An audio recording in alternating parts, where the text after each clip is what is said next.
All right, thank you so much for joining us for our Spotlight series, Creating a Purpose-Driven Career. Before we dive in, we just have a couple of housekeeping items. How to engage with a Teams live event, please go ahead and use the chat box. The moderator will either respond or publish your comment. Go ahead and upvote those with a thumbs up that you'd like to see answered after we have our discussion. And please do take a moment to review the Microsoft Code of Conduct before we get going. With that, I'll hand it off to Shona. Hi, everyone. Hope you're having an awesome day two of Build and learning a lot. If you don't know me, my name is Shauna Bang, and I'm the Humans of IT Community Lead at Microsoft. Now, our guest speaker today probably needs no introduction given all the work she's done in the nonprofit and tech for good space, including working with UN agencies. But just in case, Melissa, why don't you give us a quick introduction and tell us the number of countries you visited pre-pandemic, just this past year? All right, I'm so glad you prepared me for this.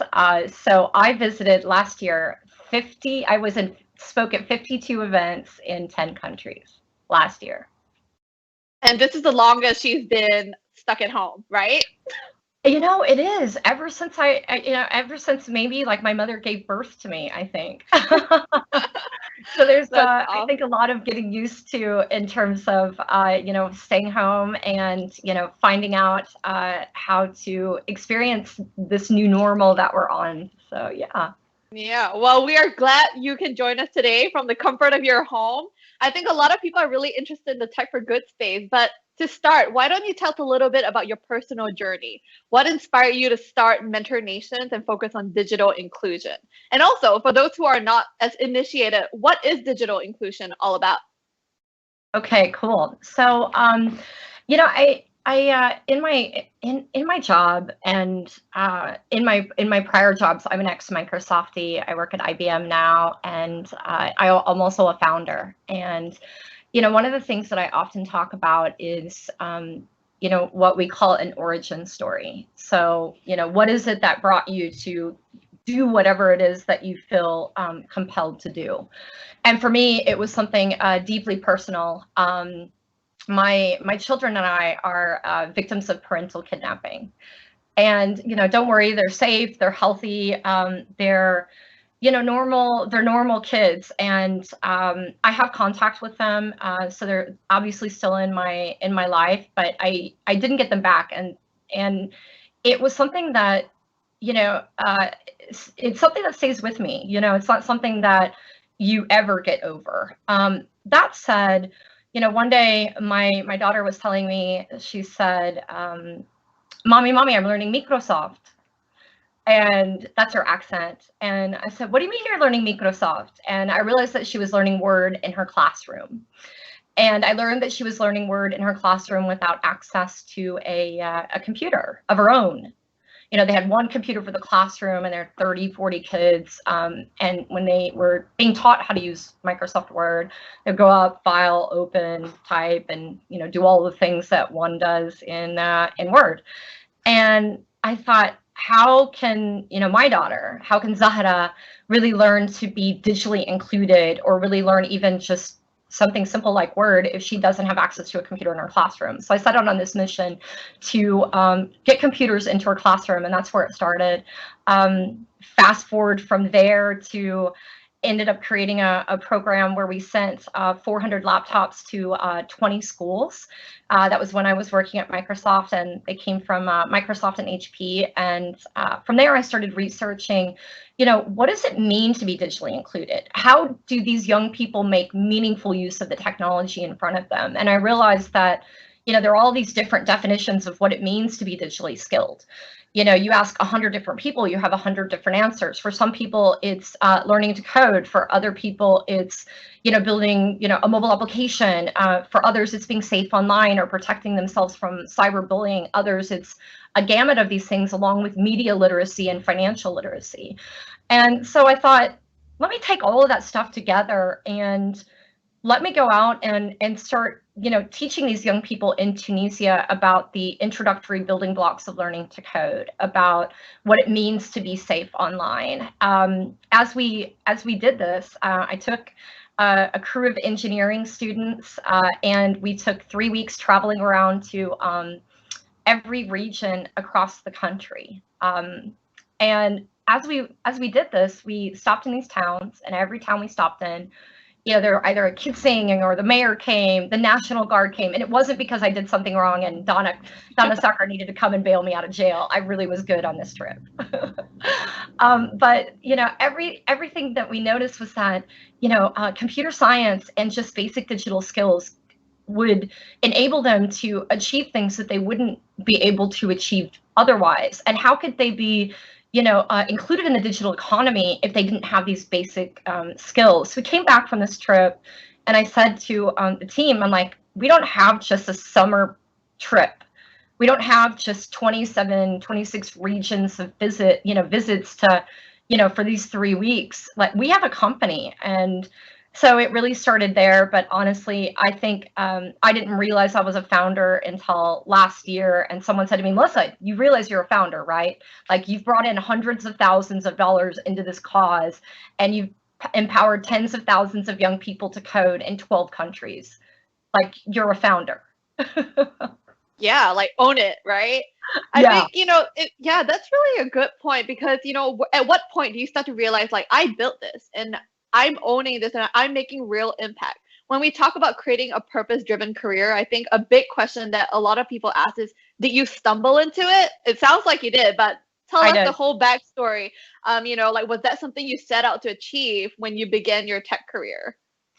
No, I didn't even. I was working in advertising when I was doing all of this stuff, and I was working in Chris Kapp's org under Kathleen Hall and others in the team. And I was in an operations role, and I was watching other people tell stories and talking about empowering every person in every organization on the planet to achieve more. And I realized that I was sitting on the sidelines. And when I wanted to do something related to education and social good and developer advocacy, but I felt blocked from moving from where I was to where I wanted to go.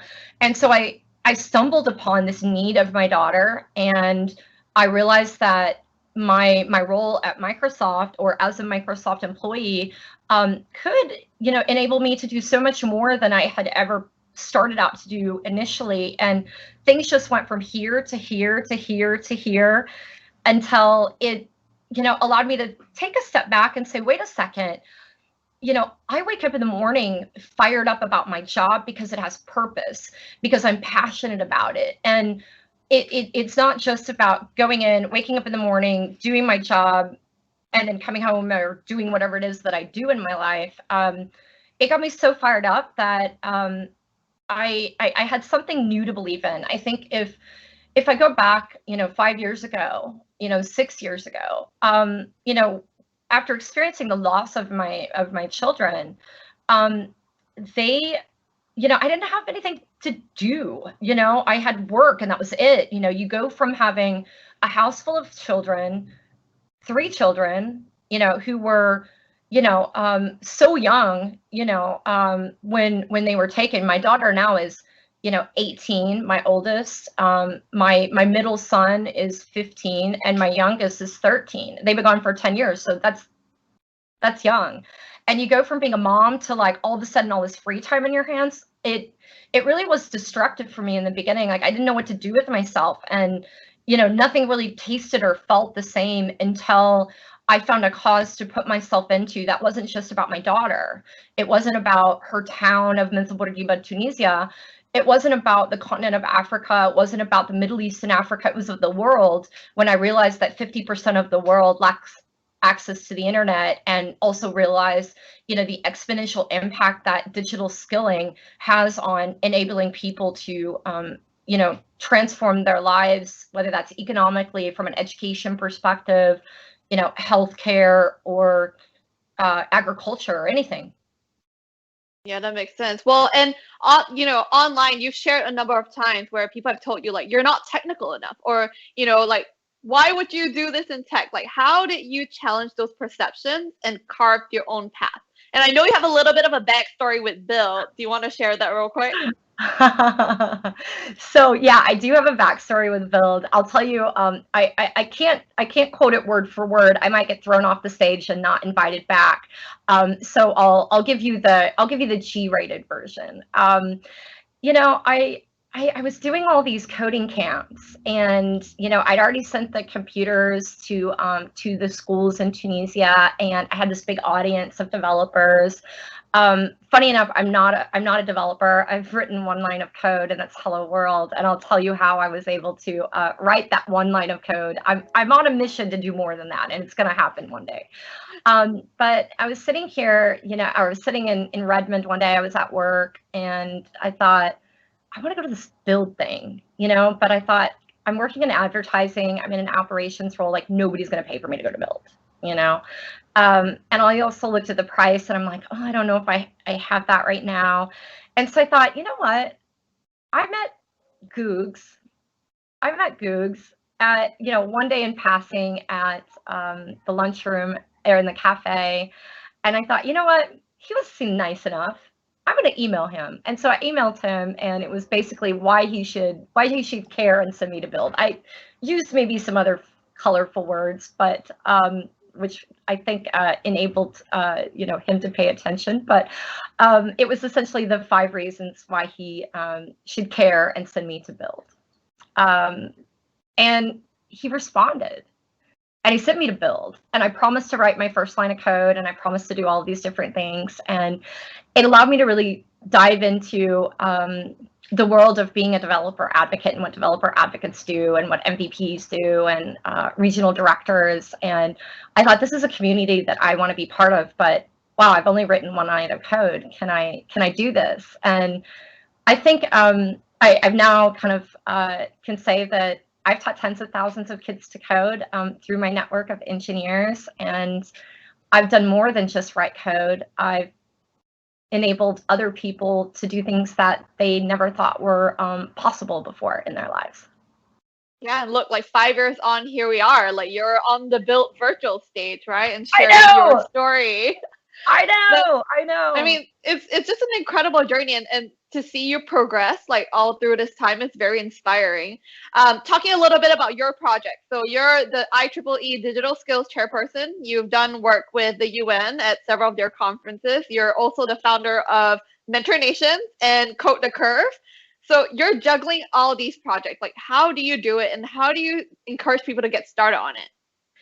So I think for me, it just came as this natural passion. So I don't know what it is, but it's like this dying thing inside of me where I have to wake up in the morning and work on these things. And, I don't know if that's good or bad.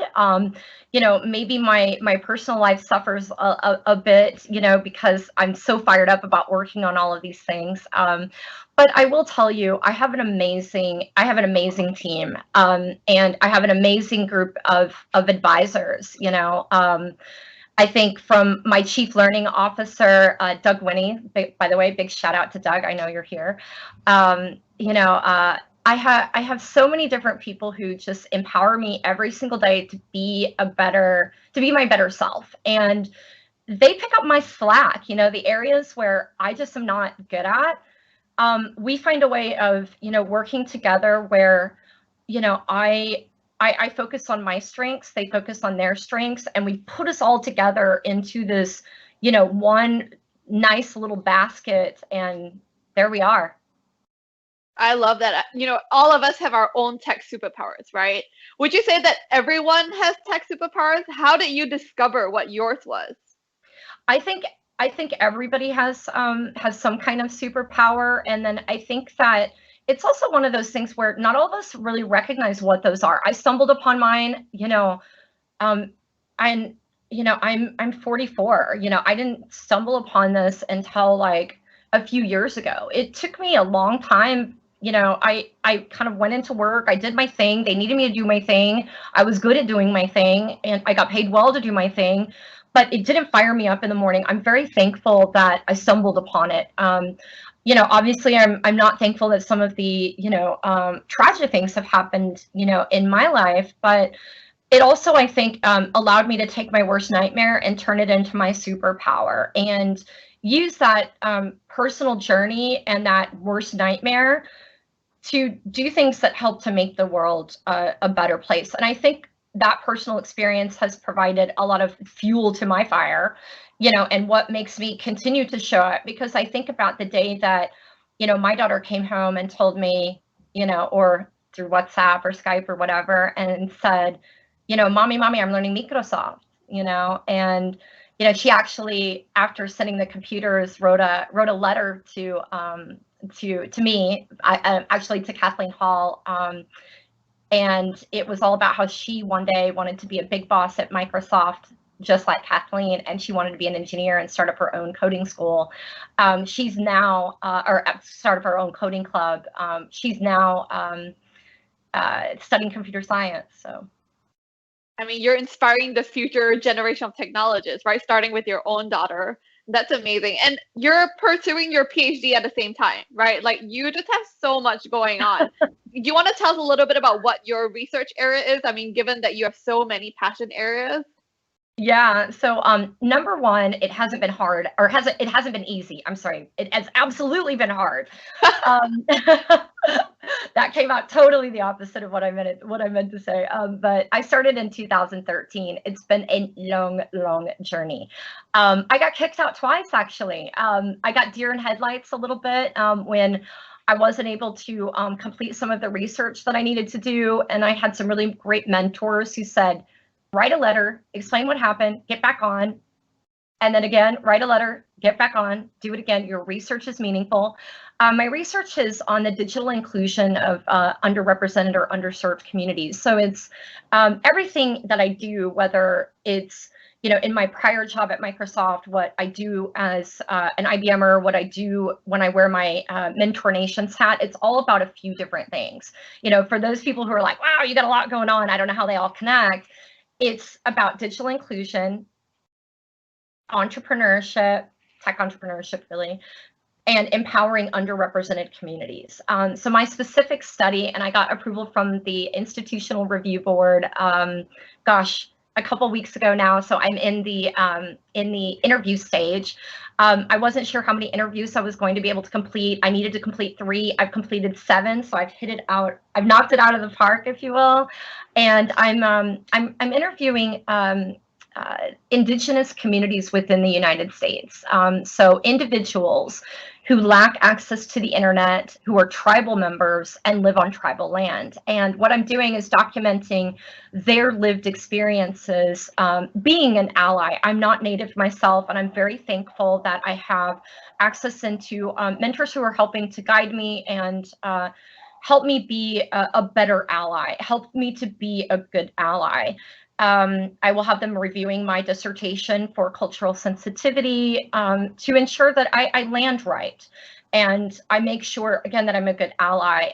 But what I'm looking to discover is how, as lack of the internet access impacted their lives when it comes to economic opportunity or, disempowerment, if you will, access to education, or it could be the other end, disempowerment, right?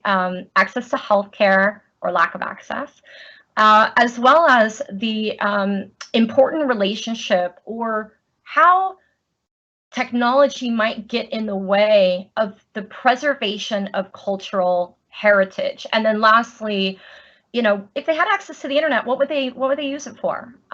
So it's been really enlightening. One of the interviews that I did, one individual lives 110 miles away. This is in the United States again, 110 miles away from the internet and 15 miles away from running water. Yeah, that's shocking. But I'm really interested to hear more about the findings when you finish your research. You talked a little bit about mentorship, right? So why is mentorship important, and why do people need to mentor others and give back? What is your personal thought on that? I feel like I've gotten to where I am today because I have mentors and sponsors, and I have people who I feel like are my trusted squad, if you will. People I can reach out to when things are not going well, and they can be my cheerleader. Whether that's Danasakar or Holly or Carrie. Those are just a few people who I consider in my squad where I can say, wow, I feel like such an imposter today. I'm up on this stage on this panel, and I've got this world-renowned economist who's going to have all of these stats, and there are a bunch of IT ministers out in out in the audience and the president of the OECD is sitting here, and an IT minister is sitting next to me, and a CIO of one of the largest mobile operators in the world. What the heck am I doing on this stage? And they can come back to me and say, you belong on that stage, and that's why you're on that stage. You're not an imposter. And I think in addition to that, you have a real story to tell. You're not going to come up there and talk about facts and figures and data and pull up a data model. You're going to talk about a real story, a real family, and the real impact that lack of access to technology has in your life that has enabled you to be a mother from afar, and why you have a reason to stand up on that stage and talk about this from a real life experience. Yeah, and given that we live in a digital world now, there's really no excuse to say that I don't have time or I can't travel to these places. A lot of mentoring programs are now digital, right? And many of these resources are free. One of which we provide too is called the Microsoft Community Mentors Program. So if you're looking for a mentor or want to mentor somebody, go on to ak.ms/community mentors, and that's a great way for you to connect.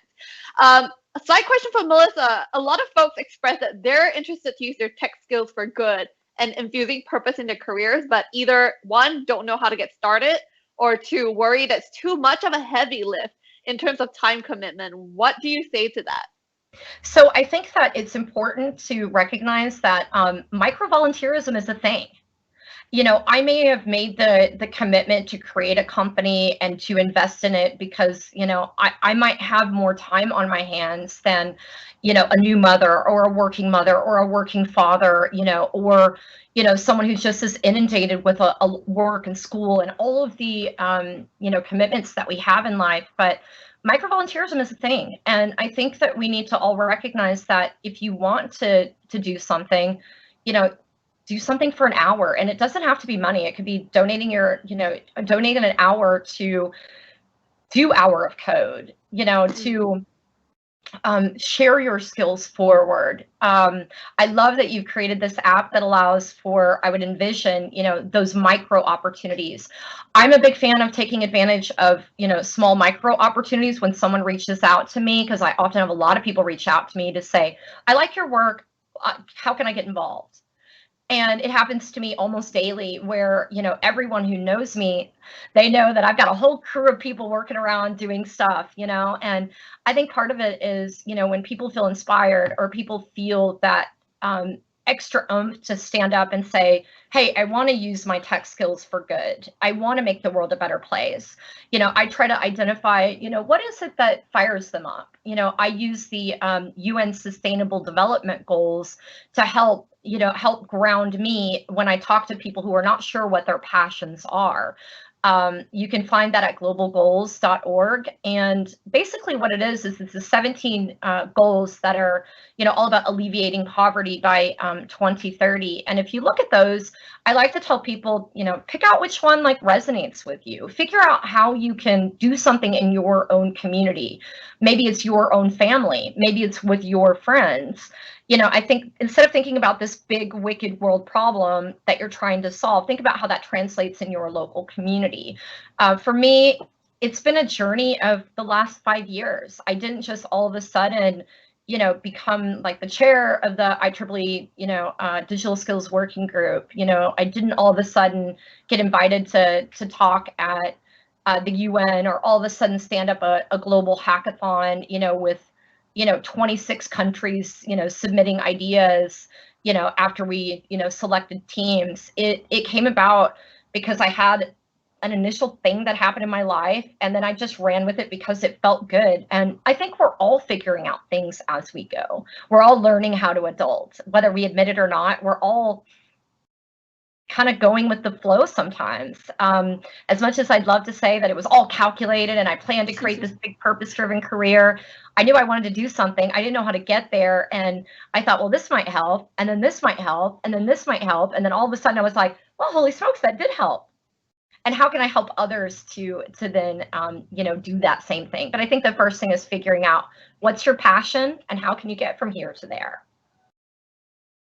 That's a great point. And, I think career is really a journey, right? It's not a sprint. You just got to invest time in it. And then when you look back, the pieces will all make sense, Like when you finally get to the place you want to be, you'll be like, yeah, so that experience helped shape me to who I am today. So you've had a very varied career, Melissa. If you could rewind the clock and, what would something be, what would be something you want to learn now? Or rather, you wish you knew back then that you only know now? Yeah, I got stuck into a career for 10 years that I didn't enjoy. And I did it because it was my job at a school, and when I finished my MBA, it was the job that I got. And I was in a situation where I needed a job, and I needed I needed money to come in to be able to sustain my life, and so it was, it paid well, and so I took it, and I ended up kind of stuck in that career for 10 years, and it was very, very hard to break out of it, and I thought I would never break out of it. And it's something that I think all of us have, the things that we like and don't like. For me, I got stuck in procurement, and I'm not saying that that's a bad career. I'm not saying that that is, not the place to be for me. It just wasn't. That wasn't my place, and I felt trapped. I felt like I didn't fit in, and I don't think I really fit in. And I wish I could have, I could go back and, have some of, really incorporate social good a long time ago, and, make that different career, decision, when I first took that job. That said, I'm glad I had the experiences that I had, because I learned a lot of skills in that role. Like, I learned how to negotiate. I know how to, I can run circles around, creating a contract or a statement of work. And I think, those are meaningful skills. I can get a contract through legal like no tomorrow. Well, if there's a budding technologist on the call today, what is one piece of advice you would give them as they're carving out their career? Just do it. I think that we all are our own worst enemies. And, I think we all have that inner bully inside of us telling us whatever it is that our inner bully tells us. And I think that sometimes you just have to not listen to that and just go and move and do it, and not be afraid to jump in head first, and not be afraid if you look stupid, or you feel like you don't belong. I think there are many times where I've went into something thinking, wow, I'm not an engineer. How can I come in and manage a bunch of engineers, and how can I do that? Am I an imposter? Are they going to think, well, you're not technical enough, you can't be here? So I think it's really fighting against yourself and knowing that you can really be anything you want to be. And it's a matter of imagining who that person is you want to be, and being that person. I'm not going to say that I'm going to look like Angelina Jolie tomorrow, because that's not going to happen. But maybe if I think hard enough, it could. I mean, you're your own person. There's no one else like you, right? So I think just believing yourself and doing it. Yeah. I know. Have a personality that's as sparkly as your jacket. I wore a different one, a gold one, at Microsoft Ignite, and I thought, you know what, I need to wear velvet, or I need to wear sequins. So I hope it's not like shining everybody's eyes out today. You're good. Well, we have time for some questions, and I'm seeing a lot of great questions in the chat. Here's one from Shazria. It says, I'm very inspired by Melissa's journey. I'm a human rights advocate and a digital artist, and I find my recently discovered interest in tech enhancing my passion even more. How to start, though? I have ideas, but I am not, quote, techie enough. Any thoughts, Melissa? Yeah, I think that everybody has their own journey of how they come into tech, and I think you have to figure out, do you want to learn tech skills? Are you able to teach yourself through all of the online material that's available?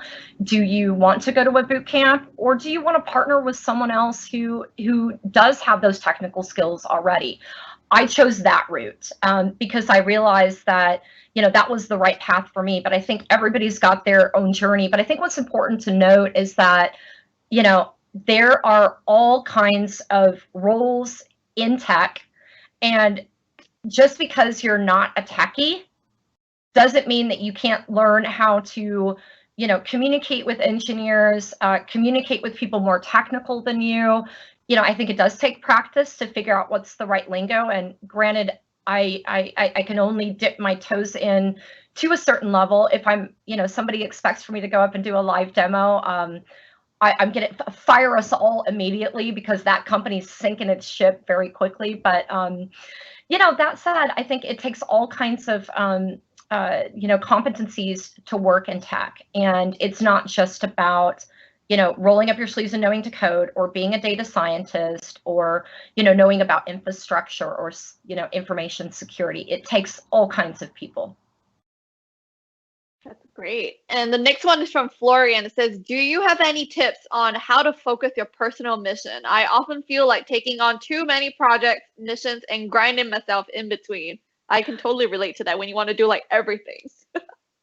That's my worst nightmare, and it is my reality. I'm trying to get better at saying no, and I've been, you know, I've set up, you know, for example, at work, and this is not necessarily relating to my personal stuff, but, you know, instead of taking, but it kind of relates to my personal stuff. And what I mean by that is I often get approached by a lot of founders, a lot of, you know, entrepreneurs, like, hey, can I talk to you? Can I share my idea with you?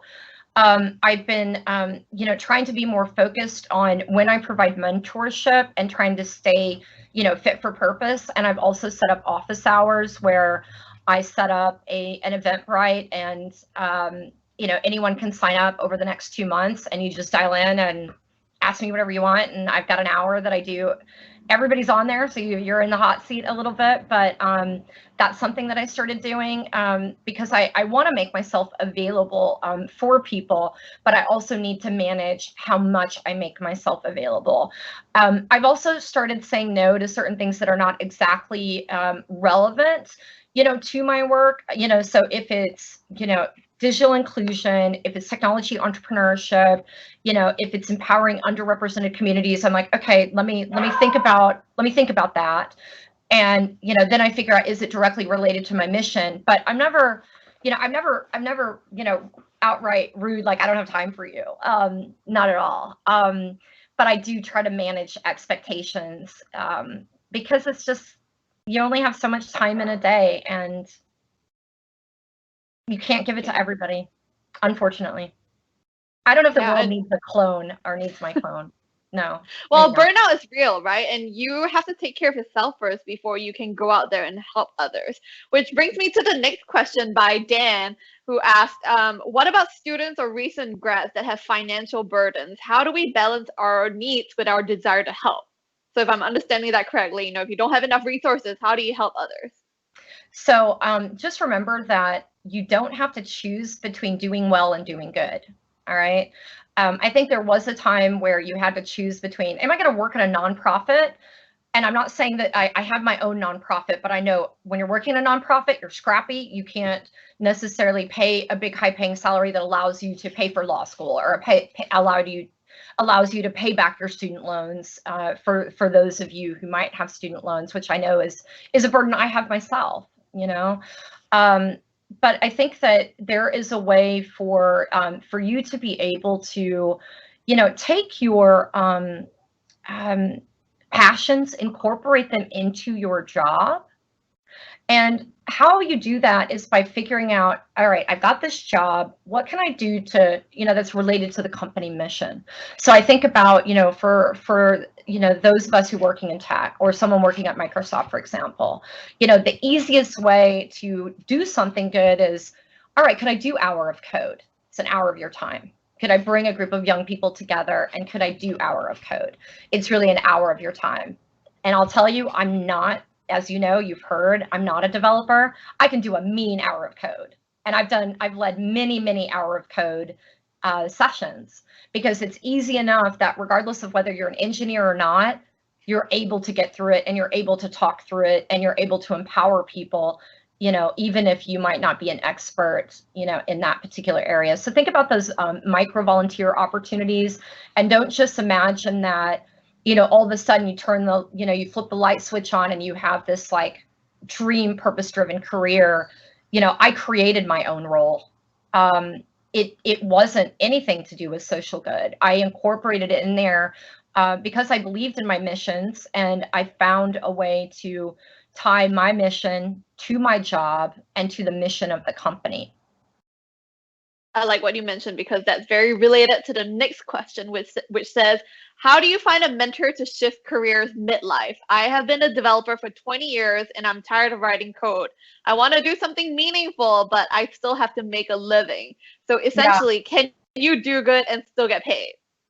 Yeah, I do good and get paid. I don't write code and I'm a developer advocate. So I work with a lot of, that might be something that you could think about. I don't know, what your, personal passions are for going out and advocating for tech, but, and advocating for specific technologies or learning to code or whatever that skill might be. But I work with a lot of, developers who are not writing code every single day. They're going out and advocating for, different people to spruce up their tech skills or to learn new tech skills. Most of the people that, who I work with in my team now, that's all they do. So that might be an interesting path to take, and how you can get from I'm day in and day out writing code to I want to do good. That might be a career jump you could consider. In order to jump from I'm writing code every day to doing something different, is think about what your personal brand is. How are you getting people to think about you in a different way? And are you going out and leading meetups, or are you writing about the work that you're doing? Are you actively doing anything that allows you to move from writing code all day long to something else? Again, that might not be the right career path for you. That might be just something to consider, is developer advocacy. The other thing is, check out the UN Sustainable Development Goals and figure out which one fires you up. Is there something where you could use your tech skills to create something? Is there something that you could do to I don't know, be the next entrepreneur? Everybody's looking for, for development skills and, crossing over into tech for good. So, could you be teaching others? So just some ideas. Yeah, and other things you can possibly consider too is joining a hackathon. If you're not ready to do a full-on switch into a tech for good project, look around and see if there's any local hackathons or ones tied to conferences that you could participate in and get a feel of what that's like. It's a slow transition, but it's possible. This last question that we have from Doug, it says, how do you define the difference between a leader mentor and a peer mentor? All right, so I think it's always hard to figure out, who's a good mentor for you. And you never really know until you jump in sometimes. And I've had good mentors, and I've had mentors where I'm like, yeah, you're not so helpful. And so I think that it's really hard to balance that. Makes sense. Well, maybe you can squeeze in one last question from Gray, who says, I come from the ops side of things. I spent the last 5 years working operations, project, and team management. I'd like to get into tech, and I'm taking coding classes to understand the process. Awesome. Do you have a recommendation for a level that will be best to get a foot in the door and get practical experience? Did he say, and I think it was a he, I didn't hear the name. Did you say, okay, so was it that project management or program management that he was doing before, or what was it? Ops side. Operations, project, and team management. Okay, cool. So, if you think about, every project that I've worked on, always has a project manager or a program manager, so that would be something that would be relevant. And both of those roles need a strong, operations focus. And by someone who, both knows how to code or is learning to code or showing an aptitude to think about it, and, able to manage projects, it's a big skill. So that's kind of what I would think about. Awesome. Well, we are almost at time, but I did have one more question I wanted to wrap up with, Melissa. What is the #1 misconception or myth about getting started in tech for good? All right, the #1 misconception, I think it is, you can't make money and do good at the same, like you can make money and do good at the same time. You do not have to choose between these anymore. At one time you did, now you don't. You can have both of those things. And what's stopping you from achieving those things? It's you. Yeah, I think that's really inspiring, especially for folks on the call looking to make that transition. Think about what ways you could do to slowly infuse that in your job right now and take those steps so that eventually you're carving your own path. I think that's the key thing. Any last parting words for our guest here, Melissa? You know, so I was recently in Puerto Rico. Well, not recently. I guess it's been a few months because we've all been quarantining. But I was in Puerto Rico recently, and I had a chance to meet. And regardless of where your politics lean, it's cool to meet a former president. So I met, former President Bill Clinton, and one of the things he said to me as I was invited for this photo op was, "May you always be first." And so with that, may you always be first as well. I love that. Well, that's all the time we have today. Thank you so much for joining us. Remember that this is not a one-time conversation. If you want to keep in touch with us, join us in the Humans of IT community at aka.ms/humansofit, and have a great rest of build. Thank you.